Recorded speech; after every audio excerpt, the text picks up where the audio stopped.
Learning objectives. After completing this module, learners will be able to understand and describe developments leading to French Revolution and ideas of nationalism.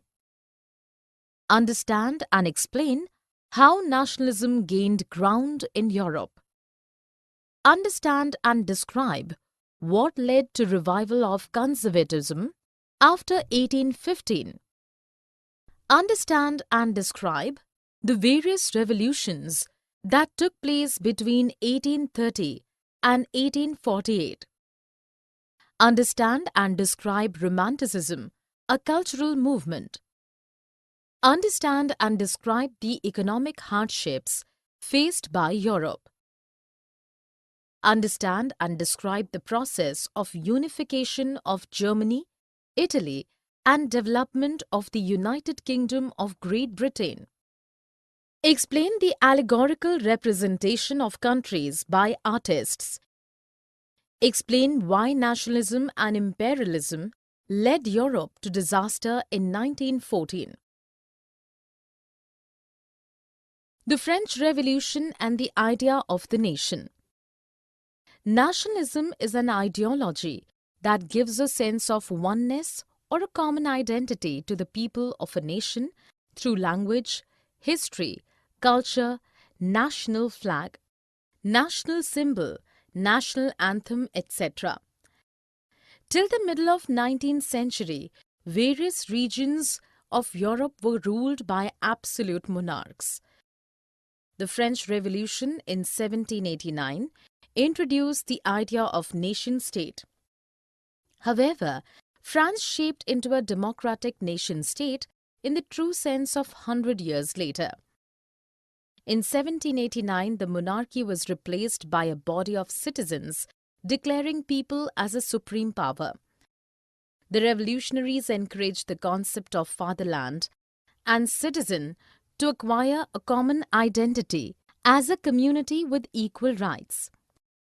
Replacement of the royal standard by the new French flag or the tricolour, election of Estates General and renamed National Assembly by a body of active citizens, introduction of a centralized administrative system, uniform laws, uniform system of weights and measures, and adoption of French as a common language were the hallmarks of the French Revolution.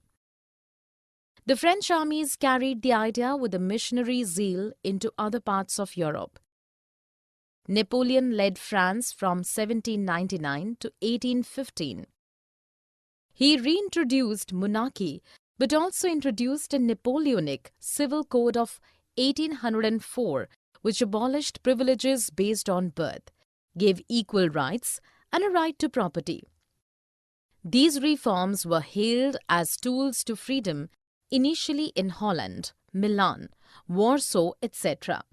But people realized soon that they did not give them political freedom.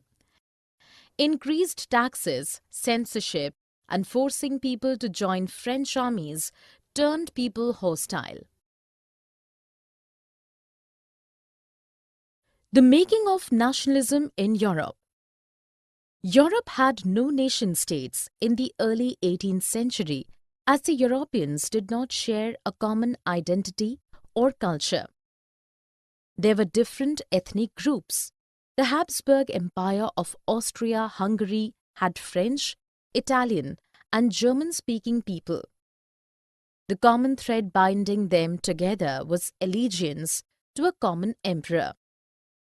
The aristocracy and the new middle class. Aristocracy and middle class were two major classes of the 18th century Europe. The French-speaking landed aristocracy was a socially and politically powerful class, but most of the population comprised of peasants and small owners. They either tilled their own lands or cultivated the states of aristocrats as serfs. Growth of trade and industrial production led to emergence of industrial towns and a commercial class of traders. Due to industrialization, another social group, the educated, liberal middle class promoting nationalism and denouncing aristocracy emerged. What did liberal nationalism stand for? The term liberalism, Latin root liber, means free. Politically, it stressed on a government by consent and demolition of autocracy and clerical privileges. Equality before law did not mean universal adult suffrage. Napoleonic Code did not allow men without property and women a right to vote. The 39 confederacies of France, each with its own currencies, weights and measures, hampered free movement of people, goods and economic exchange. The customs union, or Zollverein, abolished tariff barriers and brought down the number of currencies to only 2. The new railway network facilitated mobility, economic growth, and inspired nationalism. A new conservatism after 1815.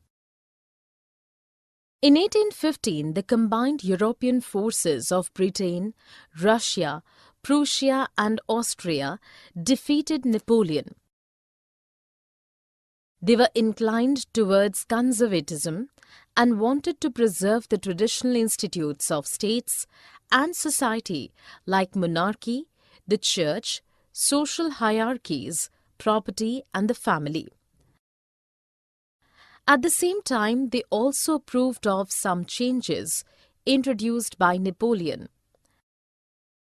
With the belief that modernization could strengthen traditional institutions, they recommended a modern army, efficient bureaucracy, a dynamic economy, abolition of feudalism, and serfdom. In 1815, the European powers met at Vienna to draw a settlement for Europe and restore monarchies deposed during Napoleonic era. The Vienna Treaty resulted in restoration of Bourbon dynasty to power in France. France giving up its conquered territories, setting up of the Kingdom of Netherlands, including Belgium in north, and setting up Genoa in addition to Piedmont in south to prevent France's expansionist activities. Prussia was granted new territories along with parts of Saxony, Austria got control of northern Italy, and Russia got Poland. Napoleon's confederation of 39 states remained unchanged. The revolutionaries. Supporters of liberalism were against the conservative state and social institutions. Fearing suppression for opposing the conservative monarchies, people formed secret societies in Germany, France, Switzerland, and Poland, aiming at 1. Training revolutionaries and spreading the ideals of liberalism in Europe. 2. Opposing monarchies established by the Vienna Treaty. 3. Fighting for liberty and claim freedom from autocratic rule. 4. Stressing on the formation of nation-states. The Age of Revolutions 1830 to 1848. While the conservative rulers were consolidating their powers, the idea of liberalism and nationalism was taking shape of a revolution in various parts of Europe. The liberals and nationalists belonged to the educated middle-class elite. In July 1830, the liberal revolutionaries overthrew the Bourbon kings and installed a constitutional monarchy headed by Louis Philippe. The July Revolution triggered uprisings in Brussels, leading to Belgium disintegrating from the United Kingdom of the Netherlands. Greece, a part of Ottoman Empire since the 15th century, waged a war of independence against the Ottoman Empire. It triggered nationalist feelings in the educated elite across Europe and also had support from Greeks in exile and West European countries. The Treaty of Constantinople in 1832 finally acknowledged Greece as an independent nation. The Romantic imagination and national feeling. Romanticism was a cultural movement that helped in promoting the idea of a nation. The Romantic artists condemned glorification of reason and science. Emotions, intuitions, and mystical feelings were their focal points. According to German philosopher Johann Gottfried Herder, culture could be discovered only among the common people, thus folk. Only folk songs, folk poetry, and folk dances could express the spirit of a nation truly. Romanticists strongly emphasized on vernacular language. They opined that folklores and vernacular could effectively convey the modern nationalists' message to a vast illiterate audience. After Russian control, Russian language was forced on people everywhere. Despite Russian atrocities, the Polish people used their language as a symbol against Russian dominance. Hunger, hardship, and popular revolt. Europe faced acute economic hardship in 1830s due to a steep rise in population, widespread unemployment, and large-scale migrant population from rural to urban areas. Cheap machine-made products from industrially advanced England gave stiff competition to small producers in other European countries. The aristocracy enjoyed unbridled power and the peasants reeled under feudal dues and obligations. 1848, a year of poor harvest and huge price rise, triggered a mass protest on the streets in Paris. It ended the constitutional monarchy of Louis Philippe. The National Assembly proclaimed a republic, granted suffrage to all adult males above 21, and guaranteed the right to work. In 1845, weavers in Silesia revolted against exploitative contractors. 1848, the Revolution of the Liberals. While France faced uprisings in 1848, there were revolts in other parts of Europe, Germany, Italy, Poland, Austro-Hungarian too. The liberal middle class vehemently voiced its demand for nation-states based on parliamentary principles. Numerous political associations having members from the middle class reached Frankfurt to vote for an all-German National Assembly. The Frankfurt Parliament drafted a constitution to be headed by a monarchy subject to a parliament for a German nation. The parliament dominated by the middle class resisted demands of workers and artisans and lost their support. The liberal movement did not get voting rights to women. These movements were suppressed, but the monarchy realized that frequent revolts could be ended only by allowing concessions to the nationalist liberals. After 1848, the monarchies of Central and Eastern Europe introduced changes already prevalent in Western Europe before 1815. The making of Germany and Italy. Germany. Can the army be the architect of a nation? In the beginning of 18th century, Germany was divided into many states. the middle-class Germans nurtured strong nationalist sentiments. They tried to unite Germany into a united nation-state governed by an elected parliament.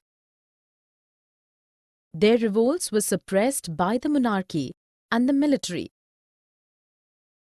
Later on, Otto von Bismarck, the chief minister of Prussia, took the lead in the unification movement. He fought 3 wars with Austria, Denmark and France in 7 years and led Prussia to victory. It completed the process of unification of Germany. On January 18, 1871, the Prussian king, William I, was proclaimed German emperor in a ceremony held at Versailles. Italy unified. The 19th century Italy was fragmented into 7 states. Of these, only one Sardinia Piedmont was ruled by an Italian princely house. The north was ruled by Austrian Habsburgs. The centre was under the Pope and the southern regions were under the Bourbon kings of Spain. During the 1830s, Giuseppe Mazzini formed a secret society called Young Italy. When the revolutionary uprisings failed in 1831 and 1848, King Victor Emmanuel II endeavoured unification of Italian states through war.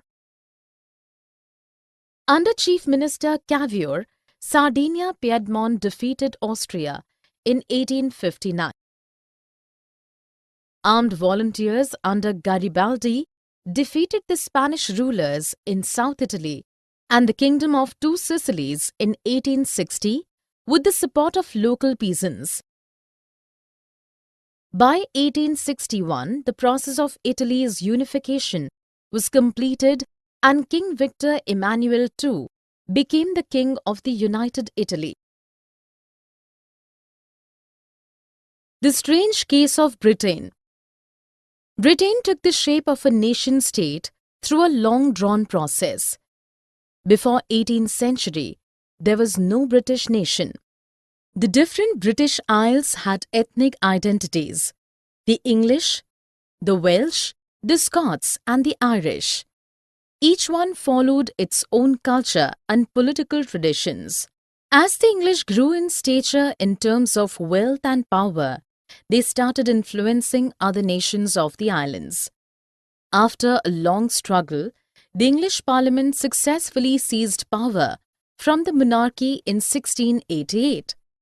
The Act of Union 1707 between England and Scotland led to the formation of the United Kingdom of Great Britain. Through this act, England could extend its influence on Scotland. Under English dominance, the culture of Scotland was systematically destroyed. The Scots could neither speak their Gaelic language nor wear their national dress.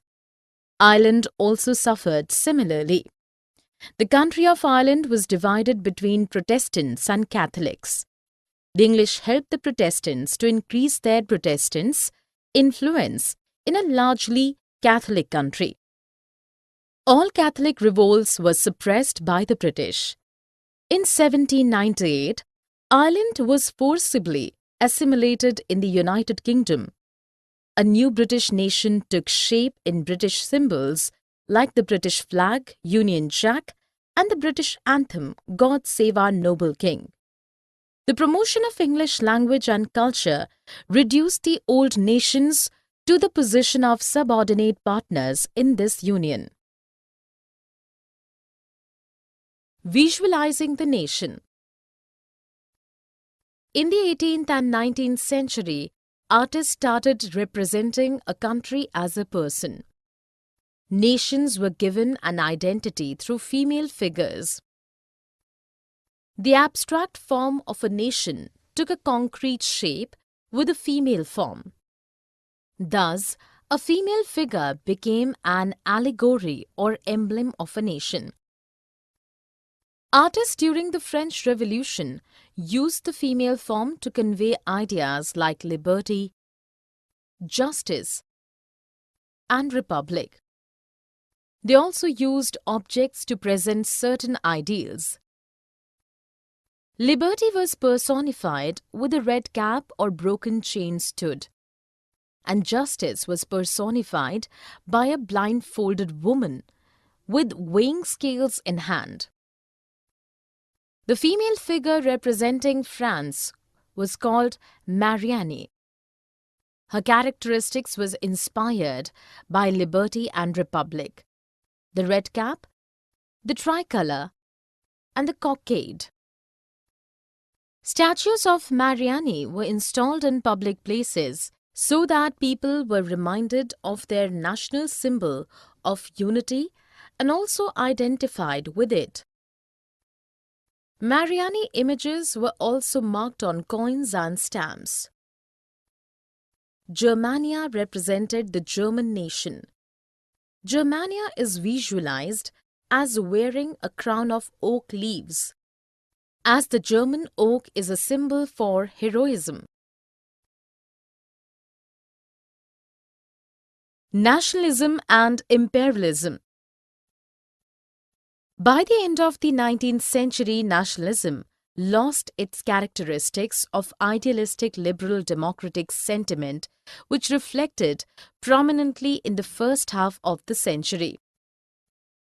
There was growing intolerance amongst the various nationalist groups. The dominant European powers used their intolerance to fulfill their own imperial aims. The region called Balkan was a serious source of nationalist tension in Europe after 1871.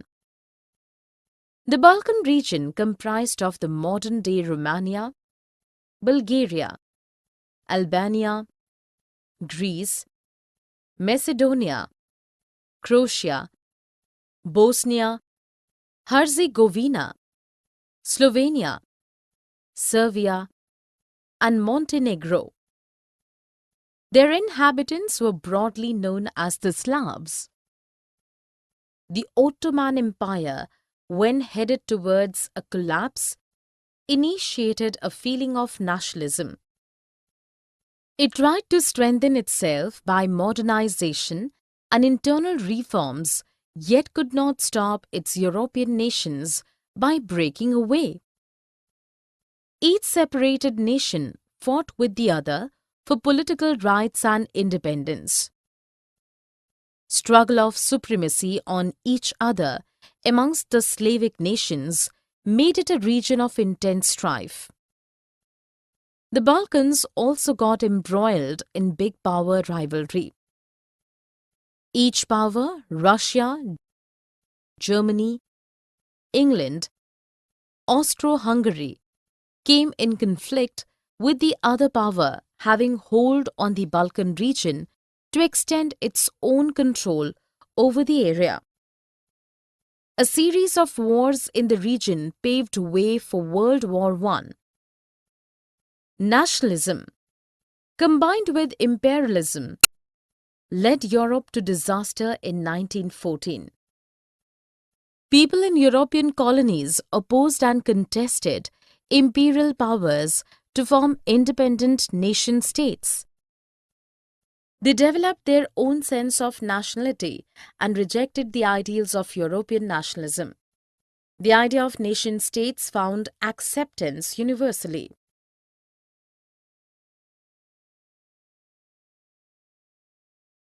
Summary. Let us summarize what we have learned. Nationalism is an ideology that gives a sense of oneness or a common identity to the people of a nation through language, culture, etc. The new French flag, the tricolour, National Assembly, a centralized administrative system, uniform laws, uniform system of weights and measures, and adoption of French as a common language were the hallmarks of the French Revolution. Aristocracy and middle class were two major classes of the 18th century Europe. The term liberalism, Latin root liber, means free. The Napoleonic Code did not allow men without property and women a right to vote. In 1815, the combined European forces of Britain, Russia, Prussia, and Austria defeated Napoleon. They were inclined towards conservatism, fearing suppression for opposing the conservative monarchies. People formed secret societies in Germany, France, Switzerland, and Poland. The liberals and nationalists belonged to the educated middle-class elite. The Treaty of Constantinople in 1832 finally acknowledged Greece as an independent nation. Romanticism was a cultural movement that helped in promoting the idea of a nation. Europe faced acute economic hardship in 1830s due to a steep rise in population, widespread unemployment, and large-scale migrant population from rural to urban areas. Cheap machine-made products from industrially advanced England gave stiff competition to small producers in other European countries. The Frankfurt Parliament drafted a constitution to be headed by a monarchy subject to a parliament of a German nation. On January 18, 1871, the Prussian king William I was proclaimed German emperor in a ceremony held at Versailles. King Victor Emmanuel II became the king of the United Italy in 1861. In the 18th and 19th century, artists started represented countries through female figures. By the end of the 19th century, nationalism lost